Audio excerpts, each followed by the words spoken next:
made to you so special? Nothing. I'm just a kid from Brooklyn.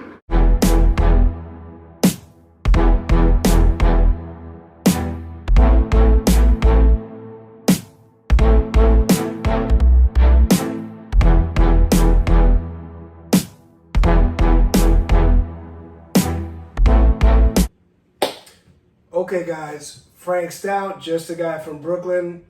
I'm here to give you part 2 of this 90s series that I started, guest starring Roxanne Salazar, also known as Just a Gal from Brooklyn. So we're giving you spots 11 through 20 with some honorable mentions. In October, I'm going to be doing a big video, 31 unholy horror movies. I figured that's going to fit in well with the new Exorcist movie that's coming out.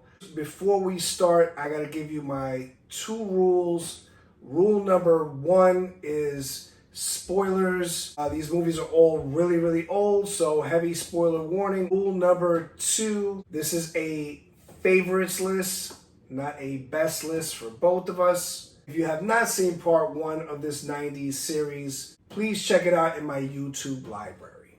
My mama raised me right. I'm a gentleman, so kick it off. My number 1 honorable mention is going to be Blown Away. An Irish bomber escapes from prison and targets a member of the Boston's bomb squad. It's an action movie, it's suspenseful, it stars Tommy Lee and Jeff Bridges. They make a great duo in this movie, and I absolutely love the soundtrack. You got Jeff Bridges, Tommy Lee Jones, and a shit ton of explosives. Before seeing this movie, and I saw it back in the 90s, I really didn't know anything about the IRA or how they're experts with explosives or anything like that. And my first honorable mention is the movie Kids. No movie in the 90s scared people like this movie did. It scared the shit out of them to the point where they definitely wanted to put on a condom after seeing this movie. Crazy group of kids in Manhattan. One of them is a young kid who likes to sleep with virgins. That's his thing. Not knowing that he has AIDS. And so he's basically going around spreading this shit. One of the girls who he had already given it to, she finds out that she tested positive. So the movie is her searching for him while he's trying to get this next young girl.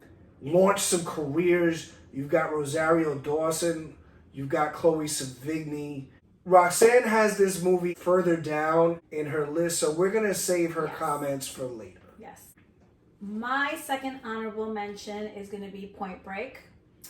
It's about an FBI agent goes undercover to catch a gang of surfers who may be bank robbers.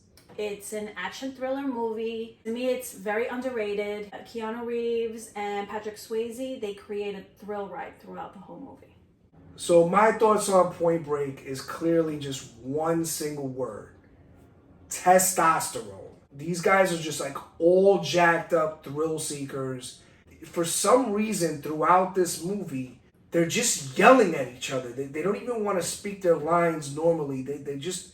They're so hyped up that they just want to yell at each other. Yeah, man! Good and mad! Yeah! What do you want to do about it? It feels good, doesn't it?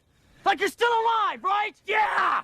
My second honorable mention is Mary Shelley's Frankenstein. When I first saw this movie back in the 90s, I did not like it at all. I didn't really know too much about the Frankenstein character. I knew from what I'd seen in the old black and white Universal movies. I thought I was going to see something like that. Then you have like Robert De Niro playing the Frankenstein monster. And all he had done was like gangster movies, mobster movies. It didn't work at that time in the 90s.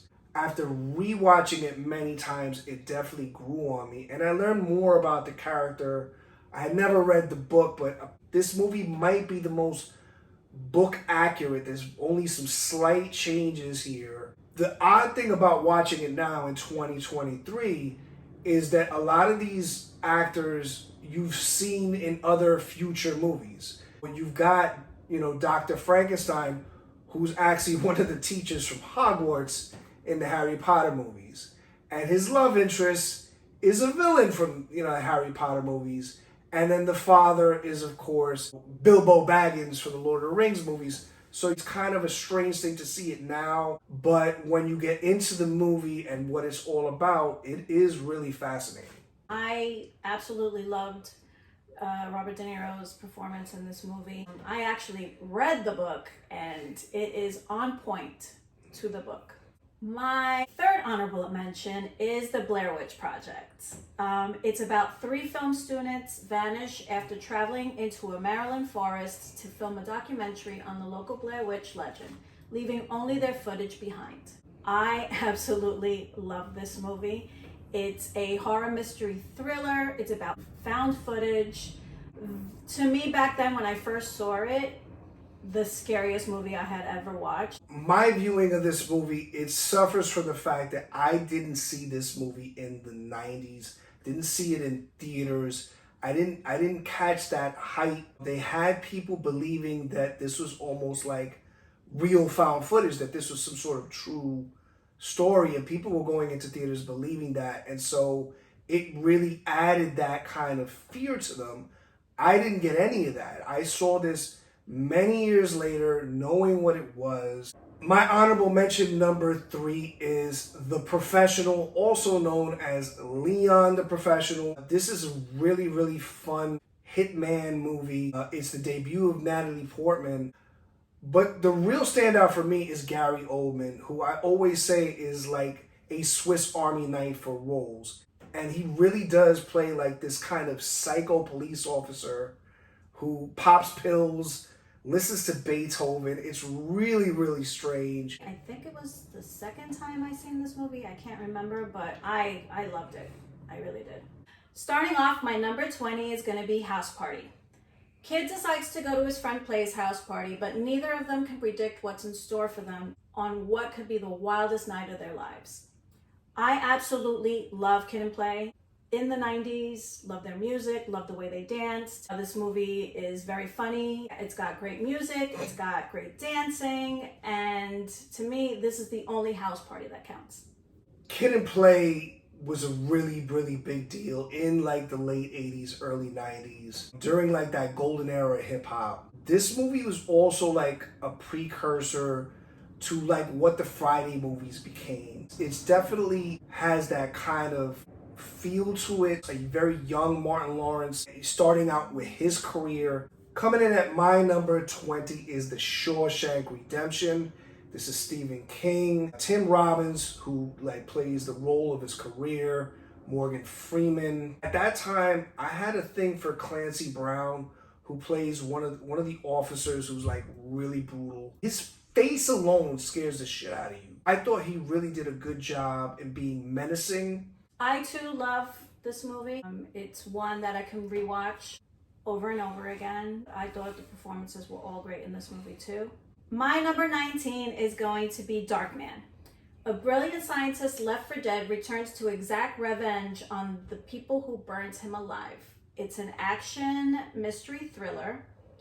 It's a revenge movie. It stars Liam Neeson. So Darkman is a Sam Raimi movie. The fact that it's kind of a horror superhero origin story, this is probably one of the reasons why they chose him to do the Spider-Man Tobey Maguire movies later on. He adds that kind of dark humor. Coming in at my number 19 is A Bronx Tale.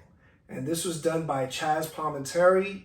And in a strange events kind of situation, he and Robert De Niro swapped roles, where Robert De Niro decided to play not the gangster. Chaz plays the gangster. He plays the working man father to a kid named C. What I love about it is, obviously it's a period piece, and you also have like these great moments. There's this whole thing about you only get 3 loves in your life. You're only allowed 3 great women in your lifetime. Sometimes you get them all at once. Me, I had my 3 when I was 16. That happens. What are you gonna do? Maybe this girl, she put wind in your sails.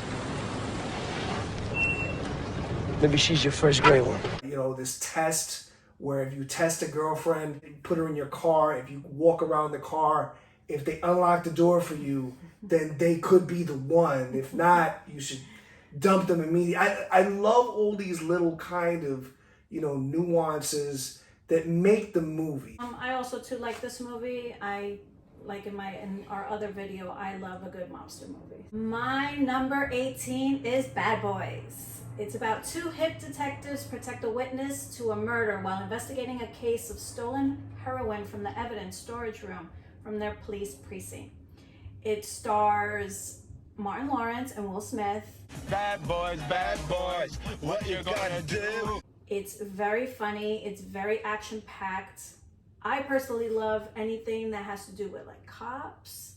I've watched this movie a lot of times with my daughter. She would always laugh and always comment and say how the movie reminded her of her dad. The buddy cop movie has been around probably since around like the 60s and 70s. I've always loved them, whether it be, Beverly Hills Cop, Running Scared, etc. Will Smith and Martin Lawrence feel like they actually are true friends in this. They have that comedic timing. It just works perfectly for the movie. My number 18 is The 13th Warrior. This has an Arab man who unfortunately teams up with a group of crazy ass Vikings. They go to investigate a kingdom that's being invaded by an ancient evil. That's kind of a horror element to it, but it's also a sword movie. And if you love sword movies, I actually have done a sword movie ranking, Sword and Sandals, Sword and Sorcery. Banderas kind of plays almost like the comedic role where the Vikings are constantly making fun of him. He insisted. Even out of a sword, he makes a knife.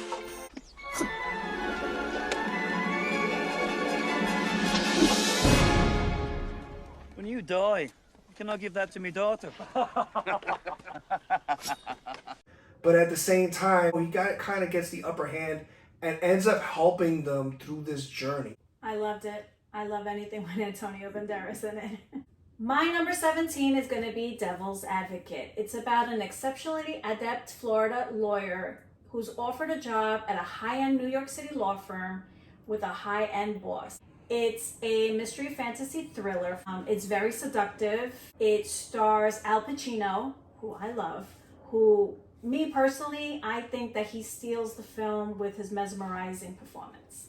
You basically have a devil movie with an over-the-top Al Pacino playing the devil. You can't really ask for more than that. Pacino and Keanu Reeves are the headliners for this movie, but the real standout here for me is Charlize Theron. The minute I saw her in this movie, I was absolutely smitten. Coming in at number 17 for me is The Sixth Sense. This is M. Night Shyamalan's first movie. It's very, very creepy. Obviously, everybody goes crazy for the ending, which is one of the greatest endings in movie history. If you look up in the special features for this movie, Shyamalan had a specific set of rules. Anytime you saw the color red in any scene, that meant something. The woman who poisoned her child is wearing red. On the day that he gets locked in the dungeon, Cole is wearing red. The doorknob that Bruce can't seem to get open to get into his basement is red. Whenever you saw cold breath coming out of somebody's mouth. If a ghost was mad, it got cold. When we have the angry ghosts in Cole's apartment, you see the temperature start dropping. Little things like that kind of made the movie very unique. I too love Sixth Sense. I love Bruce Willis. I thought he was really good in this movie. The little boy was just adorable in this movie. My number 16 is Ghost. After a young man is murdered, his spirit stays behind to warn his lover of impending danger with help of a reluctant psychic. This is a fantasy romance, a little comedy for me in this movie. It's heartwarming. It stars Patrick Swayze, Demi Moore, and Whoopi Goldberg. All three of them had strong performances. When I saw this movie for the first time, I cried. When you really love somebody, you would do anything for them. This movie has a little bit of history in the streets. Not just in the New York streets, this was like in hip hop culture. When people were like, yo, I'm out of here, they switched it to I'm Ghost. They would say I'm Ghost, literally because of the movie Ghost. And then they switched it up to I'm Swayze, meaning Patrick Swayze, I'm Ghost. This movie was so big that it transcended film and got into like street slang. You got Demi Moore in a pixie cut, which I always say not every female can rock a pixie cut, but she's absolutely adorable in it. I'll give her that. My number 16 is The Usual Suspects. This is a very big thriller movie involving this really big monster named Kaiser Soze. Yes. Holger Schramm! Well, no, not so I put him Láttam in. az arcát Send me neki. someone who can speak Hungarian. Nem hoztak be embert itt, mindjárt Yeah, he's awake. megtanulj. He's talking like a Thai hooker. Láttam a Kaiser Just send me someone. Soze! Nem értesz? What? Kaiser Soze! Unfortunately, Kevin Spacey, he hasn't had the greatest past right now.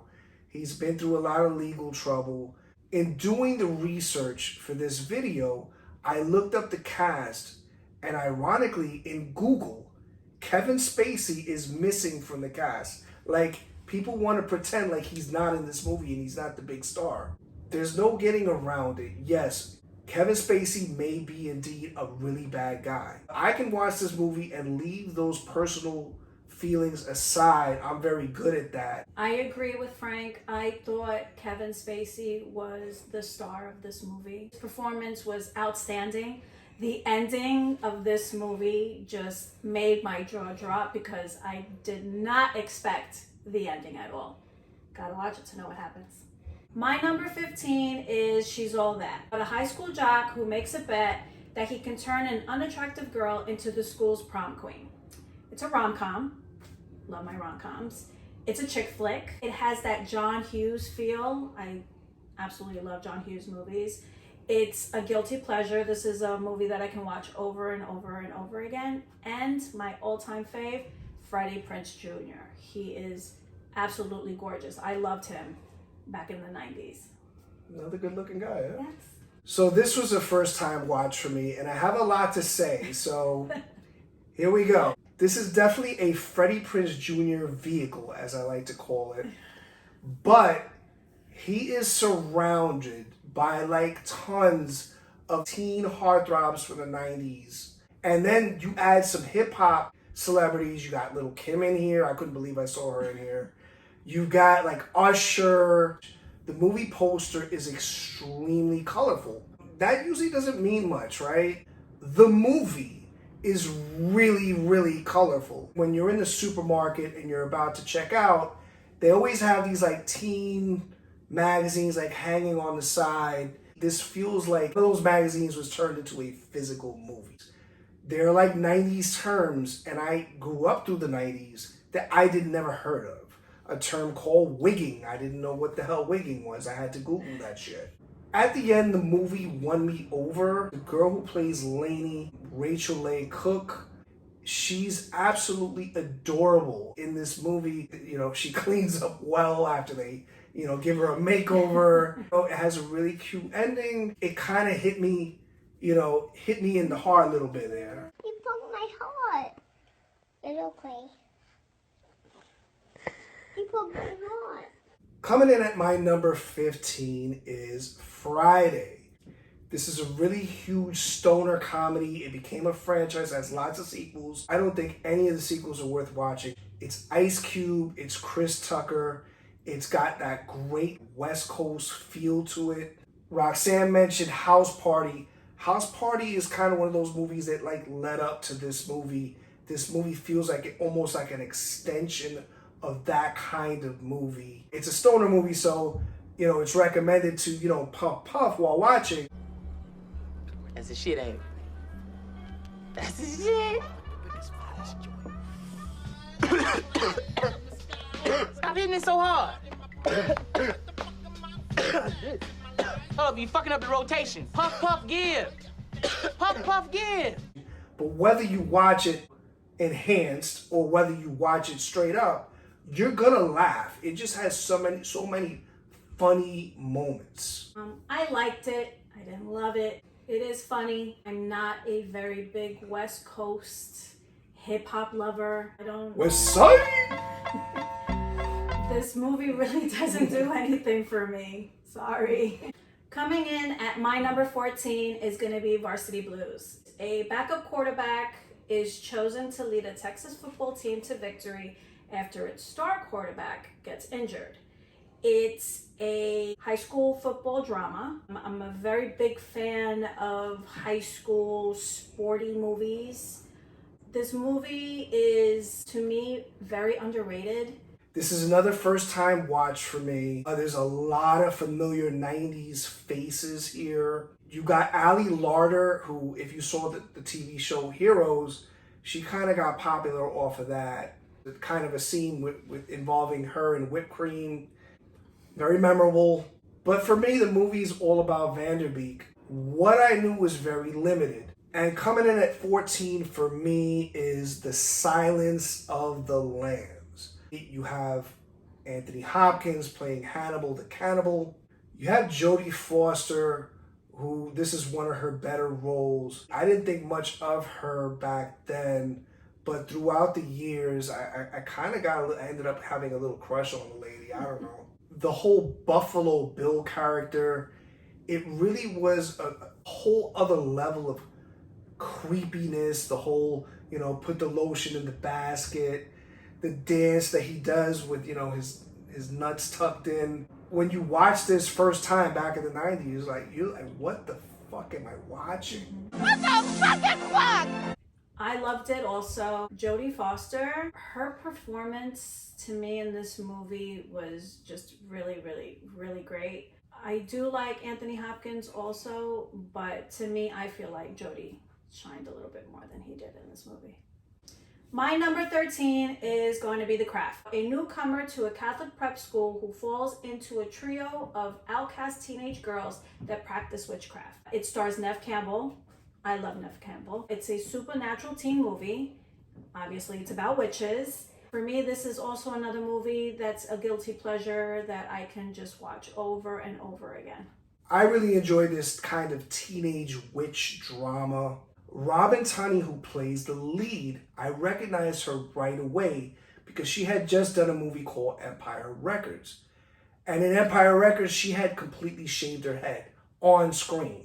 So when I saw her in The Craft with a full head of hair, I'm like, that's a fucking wig.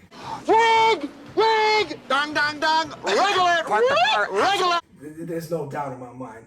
That's a wig. And the more you look at the movie, and you're looking to see, you're watching the top of her hairline. She even does this scene. She changes the color of her hair using witchcraft, but obviously all she did was just put on another wig. That aside, I always felt like Neve Campbell should have taken that lead. And you can see that now with what she's done with Scream and other movies. Coming in at number 13 for me is Crimson Tide. This is Denzel Washington versus Gene Hackman in a submarine political thriller. You've got these kind of two heavyweights of acting. And Denzel, normally he has to carry the other actor. Gene Hackman is so good and he's been around so long. There was none of that. These guys were playing off each other and one-upping each other in each scene. Alert one. Doherty, West Guard. Zimmer, get that EAM. Aye, sir. God help you if you're wrong. If I'm wrong, then we're at war. God help us all. I don't really gravitate to submarine movies much, but this is the one that does it for me. For those of you in my age range, you might be able to spot an older Ricky Schroeder. He was kind of a big deal in the 80s. He was in a sitcom called Silver Spoons. He was like this adorable kind of snarky kid. Denzel and Hackman were outstanding. I got like a battleship type of feel from the movie. My number 12 is Titanic. About a 17-year-old aristocrat who falls in love with a kind but poor artist aboard the luxurious, ill-fated RMS Titanic. This movie is action. It's epic.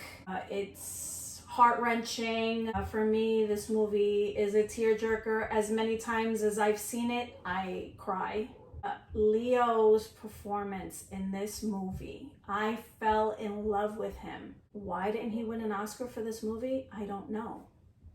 You know, James Cameron, he spared no expense. He really wanted to recreate this famous Titanic boat.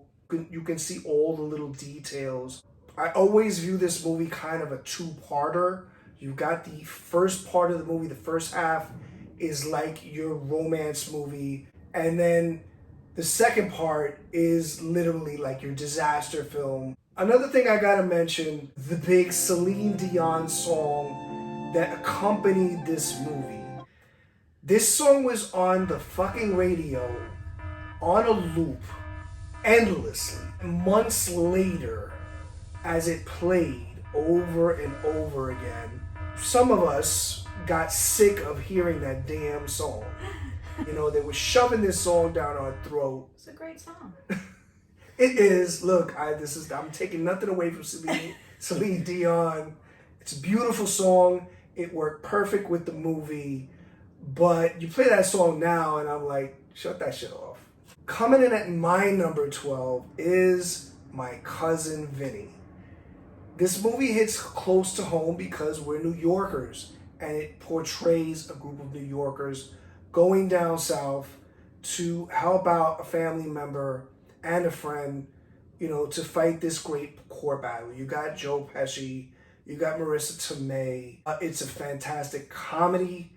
It's actually a really, really fun and interesting court drama as well. I have to mention the great Fred Gwynne, who, may he rest in peace. He was, you know, the father from the Munsters. If you remember the movie Pet Sematary, you know, he spoke in that great accent. Sometimes that is better. He always gave that impact to a movie. What about these pants I got on? You think they're okay? Imagine you're a deer. You're prancing along, you get thirsty, you spot a little brook, you put your little deer lips down to the cool, clear water. Bam! A fucking bullet rips off part of your head. Your brains are laying on the ground in little bloody pieces. Now I ask you, would you give a fuck what kind of pants the son of a bitch who shot you was wearing? We both grew up here in Brooklyn. Those aren't fictional characters to us. No. We talk to people like that all the time, yes, we do. on our block. Yeah, Ralph Macchio in this movie. I thought I fell in love with Ralph Macchio in Karate Kid. No. This movie, I absolutely fell in love with him. Roxanne's number 11 for this video. Her last movie to speak of is Kids.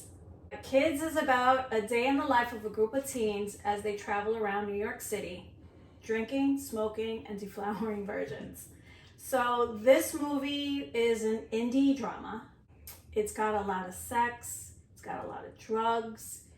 It's about AIDS in the 90s. It was a very controversial and graphic movie. This movie has a scene in one of my nightclubs that I worked at the Tunnel.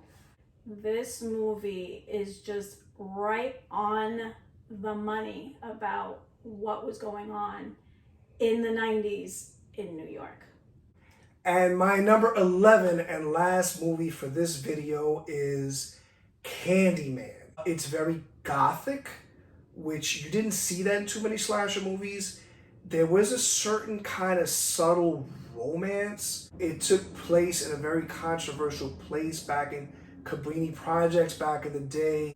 As far as the movie being scary, yeah, this movie is scary. If you think I'm going in front of a fucking mirror and saying his name 5 times, no. To this day, I'm not doing that. And this is a fucking fictional movie. But it scares me to the point where I don't want that kind of bad juju in my life. Be my victim.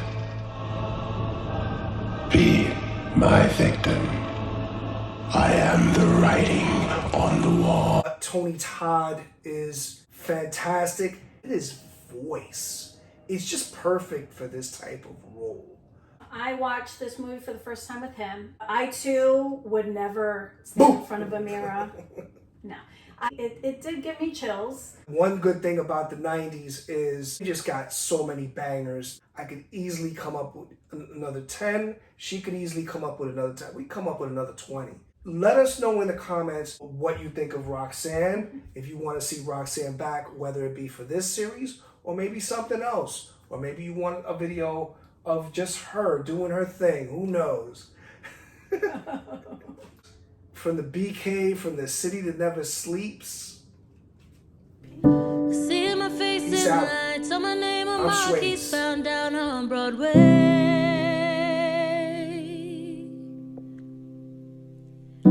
Even if it ain't all it seems, I got a pocket full of dreams, baby. I'm from New York, concrete jungle.